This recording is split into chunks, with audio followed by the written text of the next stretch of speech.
श्री गणेश पुराण, नरांतकाच्या कूपक, कंदर आदी अनेक दैत्यांचा वध, अध्याय 18 ते 21। श्री गणेशाय नमः। सूत म्हणाले, श्रोते हो, दुसरा दिवस उजाडला। काशीचे राजा आपली नित्यकर्मे आटोपून कामकाजासाठी राजसभेत गेले होते। महोत्कट आपल्या सवंगड्यांशी पटांगणात खेळात होते। तेवढ्यात वेषांतर केलेला एक दैत्य राजसभेत आला। त्याच्या काखुटीस ताडपत्रावर लिहिलेले एक पंचांग होते। त्याने राजाला नमस्कार केला व म्हणाले, महाराज, मी त्रिकालज्ञानी ज्योतिषी आहे। माझे नाव हेमज्योती। मी गंधर्वलोकी राहतो। आज तुम्हाला भेटण्यासाठी मी मुद्दाम इथे आलो आहे। पण इथे येत असताना मला तुमच्या नगरात अशुभ लक्षणे जाणवू लागली। इथे सतत काही ना काही विपरीत घडत आहे असेही लक्षात आले। त्याचे कारण शोधण्यासाठी मी सूक्ष्मदृष्टीने अवलोकन केले, तेव्हा महोत्कट नावाच्या कश्यप पुत्राचे इथे आगमन झाल्यापासून हे सर्व घडत आहे असे मला समजले। ते बटू अवलक्षणी आहेत। ते इथे असेपर्यंत तुमच्यावर व तुमच्या प्रजेवर वारंवार संकटे येत राहतील। त्यातून सुटका व्हावी असे तुम्हाला वाटत असेल तर त्यांना आजच्या आज राज्याबाहेर काढा। त्यांना घोर अरण्यात सोडून द्या। त्यातच तुमचे व तुमच्या राज्याचे हित आहे। त्याचे बोलणे काशीच्या राजांनी साफ धुडकावून लावले। काशीच्या राजांनी त्या ज्योतिषाला महोत्कटाचा पराक्रम वर्णन करून सांगितला व त्यांच्या आगमनाने सर्वांना कसे सुख समाधान लाभले आहे याचे यथार्थ वर्णन केले। तेव्हा त्या त्रिकालज्ञानी ज्योतिषाने महोत्कटाला भेटण्याची इच्छा व्यक्त केली। राजांनी सेवकांना पाठवून महोत्कटाला राजसभेत बोलावून घेतले। महोत्कटानं त्या ज्योतिषाला वंदन केले व म्हणाले, महाराज, तुम्ही कोण आहात? तुम्ही त्रिकालज्ञानी आहात। तुम्हाला सामुद्रिक व फलज्योतिषाचे उत्तम ज्ञान आहे असे तुम्ही स्वतःच सांगितले आहे। तरी कृपा करून माझे भविष्य सांगा। त्या समयी महोत्कटाचे धैर्य पाहून हेमज्योतीचा पापला होता, पण अंतःकरणातील खळबळ त्याने जाणवू दिली नाही। तो म्हणाला, बाळा, 4 दिवसांनी तुम्ही एका विहिरीत पडणार आहात। त्या प्रसंगातून वाचलात तर गडद अंधारात हरवाल किंवा नदीत वा समुद्रात बुडून मराल। त्यातूनही तुमचे रक्षण झाले तर अंगावर पर्वतकडा कोसळून तुम्ही ठार व्हाल। त्यातूनही वाचलात तर 2 भयंकर काळ पुरुष तुमचा घात करतील। ते सर्व ऐकून महोत्कटाने चिंतायुक्त होऊन विचारले, यातून सुटण्यासाठी मी काय करू? तेव्हा तो ज्योतिषी म्हणाला, हे गंडांतर टळेपर्यंत तुम्ही इथे राहू नका। माझ्याबरोबर चला। मी तुम्हाला 4-6 दिवसांनी पुन्हा इथे आणून सोडीन। तेवढ्यात महोत्कटाने राजाच्या बोटातील एक मौल्यवान अंगठी हळूच काढून घेतली व म्हणाले, ज्योतिषी महाराज, या काशीच्या राजाची एक अंगठी कुठेतरी हरवली आहे। ती केव्हा सापडेल याविषयी काही सांगू शकाल काय? तो म्हणाला, ती अंगठी राजसभेतच आहे। शोधा म्हणजे सापडेल, पण ती सापडल्यावर मला दिली पाहिजे। तेव्हा महोत्कटाने, होय, ती अंगठी मी तुम्हालाच देत आहे, हे घ्या, असे म्हणून ती त्याच्या छातीवर इतक्या जोराने फेकून मारली की तिच्या आघाताने तो जागीच गतप्राण झाला। मरते समय त्याचे मूळ दैत्य स्वरूप प्रकट झाले। ते त्याचे अकराळ विक्राळ भेसूर कलेवर पाहून उपस्थित दरबारी मंडळी भयकंपित झाली। महोत्कट ईश्वरी अवतार आहेत याची त्यांना खूण पटली।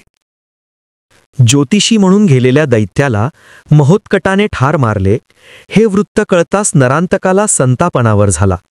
महोत्कटाचा वध करण्यासाठी त्याने कूपक आणि कंदर या 2 बलाढ्य दैत्यांना पाठवले। त्यांच्या समवेत बरेचसे सैन्यही धाडले। ते दोघे काशीबाहेर दूर अंतरावर थांबले। मग परिस्थितीचा आढावा घेण्यासाठी रूप पालटून नगरात हिंडू लागले। कूपकाने मनोमन एक योजना आखली। तो कंदरास म्हणाला, समोरील मैदानात महोत्कट खेळत आहेत। तू त्याला या विहिरीपाशी घेऊन ये। खेळता खेळता त्यांना या विहिरीत ढकल, मग मी बेडकाच्या रूपाने त्यांना गिळून टाकीन। त्याप्रमाणे कंदर बालरूपाने मुलांमध्ये मिसळला आणि महोत्कटापाशी खेळू लागला। मग तो सर्वांना एका खोल विहिरीपाशी घेऊन आला। दमलेली मुले तिच्या काठावर विसावली। कंदर महोत्कटाच्या बाजूलाच बसला होता। त्याने तोल गेल्याचे नाटक करून स्वतःसह महोत्कटाला देखील विहिरीत ढकलले। ते पाहून मुले हाबरली। त्यांनी धावत जाऊन घडलेला सर्व प्रकार राजाच्या कानावर घातला। ते ऐकून काशीच्या राजांना फारच दुःख झाले। ते रडत रडत विहिरीपाशी आले। इकडे कंदराने महोत्कटाला विहिरीच्या तळाशी नेले। बेडकाच्या रूपातील कूपकाने महोत्कट समजून कंदरालाच गिळायला सुरुवात केली। त्यामुळे संतापलेल्या कंदराने मूळ दैत्यरूप धारण केले। त्यामुळे कूपकाचा जबडा फाटला। तो रक्तबंबाळ झाला। ते दोघे विहिरीतच एकमेकांवर धावून गेले। त्या हाणामारीत दोघेही मरण पावले। काही वेळाने महोत्कट एकटेच विहिरीबाहेर आले. त्यांना सुखरूप पाहून काशीच्या राजाचा जीव भांड्यात पडला. त्यानंतर महोत्कटाचा घेऊन ते राजवाड्यात गेले. कूपक आणि कंदर मूर्खपणाने लढून मेले हे कळताच नरांतकाला त्यांची अत्यंत कीव आली. तो इतका संतापला की त्याने आडमार्गाचा अवलंब न करता काशीच्या राजाचे उघड पारिपत्य करायचे ठरवले. त्याने अंधक, अंभोसूर व तुंग या 3 दैत्यांना प्रचंड सैन्यासह त्वरेने रवाना केले. त्यांच्या आक्रमणाचे वृत्त कळताच काशीच्या राजांनीही युद्धसिद्धता केली. त्यावेळी झालेल्या तुंबळ युद्धात असुर सेनेची फारच हानी झाली. महोत्कटापुढे आपले काही चालणार नाही हे लक्षात घेऊन त्या 3ही दैत्यांनी राक्षसी मायेचा वापर करण्याचे ठरवले. त्या योजनेनुसार अंधकाने सूर्याला झाकून गडद अंधार करायचा आणि त्यानंतर अंभोसुराने काशीनगरावर मुसळधार जलवृष्टी करायची आणि तुंगाने प्रचंड पर्वतरूप घेऊन नगरीवर कोसळायचे असे ठरले. त्यानुसार अंधकाने गडद अंधार उत्पन्न केला. अंभोसूर झंझावातासह पर्जन्यवृष्टी करू लागला. त्यामुळे घराघरात पाणी शिरले. जनजीवन विस्कळीत झाले. भयभीत झालेले लोक राजाच्या आश्रयास आले. महोत्कटाला त्यांची दया आली आणि ही राक्षसी माया आहे हेही महोत्कटाच्या लक्षात आले. महोत्कटाने काशीनगरीला व्यापून टाकेल एवढा मोठा वटवृक्ष निर्माण केला. निज सामर्थ्याने सर्वत्र प्रकाश पाडला आणि महाकाय पक्षाचे रूप घेऊन सर्व पाणी पिऊन टाकले. तेवढ्यात तुंग राक्षस प्रचंड पर्वताचे रूप घेऊन वटवृक्षावर आदळला. त्यामुळे त्याच्या चिरफळ्या उडाल्या, पण नगर वाचले. त्याची फारशी हानी झाली नाही. तो पुन्हा उड्डाण करून नगरावर आदळणार तोच पक्षाच्या रूपातील महोत्कटाने आकाशात झेप घेऊन पंखांच्या फटकाऱ्याने त्या पर्वताच्या कडांचा चुराडा केला. पर्वतरूपातील तुंगावर झडप घालून त्याला चोचीत धरले.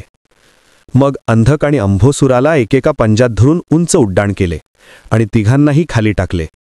जमिनीवर आदळून त्यांचे देह छिन्न विच्छिन्न झाले.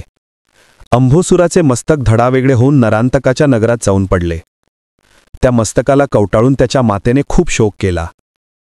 तिने कश्यप पुत्राचा सूड घेईन तेव्हाच माझ्या मस्तकाला अग्नी देईन अशी भीषण प्रतिज्ञा केली. तिने महोत्कटाच्या मातोश्रींचे म्हणजेच अदितीचे रूप घेऊन काशीच्या राजाची भेट घेतली. त्यांच्याकडे पुत्रभेटीची इच्छा व्यक्त केली. तिचे कपट त्यांना कळले नाही. त्यांनी मायावी अदितीचा उत्तम सत्कार केला आणि महोत्कटाला बोलावून घेतले. राजमहालात प्रवेश करताच त्या राक्षसिणीचे मायावी नाट्य महोत्कटाच्या तात्काळ लक्षात आले. पण वरकरणी तसे न दर्शविता त्यांनी धावत जाऊन त्यांना मिठी मारली व म्हणाले, माताजी, बरे झाले तुम्ही आलात. मला तुमची खूप आठवण येत होती. आता तुम्ही इथेच राहा. राजपुत्राचे लग्न झाल्यावर आपण आपल्या घरी जाऊ. माझ्या आवडीचा लाडू तुम्ही आणला आहे ना? तेव्हा बाळा, ही गोष्ट मी कशी विसरेन. हा घ्या लाडू. असे म्हणून तिने एक विषमिश्रित लाडू महोत्कटाच्या हातावर ठेवला. तो लाडू खाऊन झाल्यावर त्यांनी आणखी लाडू मागितले. ते सर्व लाडू त्यांनी तिच्या मांडीवर बसूनच खाल्ले. ते आणखी लाडू मागू लागले तेव्हा राणी म्हणाल्या, अदिती, तुम्ही माझ्या समवेत स्वयंपाकगृहात चला. तेथे लाडू यांना मनसोक्त खाऊ घाला. तुम्हीही प्रवासाने थकले असाल, म्हणून भोजन करून विश्रांती घ्या. त्यांच्या सांगण्यावरून मायावी अदिती जागेवरून उठू लागली. पण महोत्कटाने आपले वजन इतके वाढवले की तिला हलताही येईना. तेव्हा, माताजी, मला झोप येते हो, मी तुमच्या मांडीवरच झोपतो असे म्हणून ते तिच्या मांडीवर पहुडले. त्यांनी आपले वजन वाढवतच नेले. त्यामुळे तिच्या मांड्यांचा अक्षरशः चुराडा झाला. असह्य वेदनांनी तडफडत किंचाळत ती गतप्राण झाली. मरताना मायावी रूप टाकून ती मूळ राक्षसी स्वरूपात प्रगट झाली होती. ते दृश्य पाहून राणी भीतीने मूर्छित पडल्या. महोत्कटाने व काशीच्या राजाने महत् प्रयासाने त्यांना सावध केले. त्यांना धीर दिला. महोत्कटाचे ते प्रसंगावधान पाहून काशीच्या राजाने महोत्कटाची मुक्त हस्ताने स्तुती केली. श्री गणेश पुराण अध्याय 18 ते 21 समाप्त. व्हिडिओ आवडल्यास व्हिडिओला लाईक, शेअर, कॉमेंट आणि सबस्क्राईब करा. शेजारील बेल आयकनचे बटन प्रेस करा म्हणजे तुम्हाला माझ्या नवीन येणाऱ्या सर्व व्हिडिओचे नोटिफिकेशन मिळेल. व्हिडिओ बघितल्याबद्दल धन्यवाद.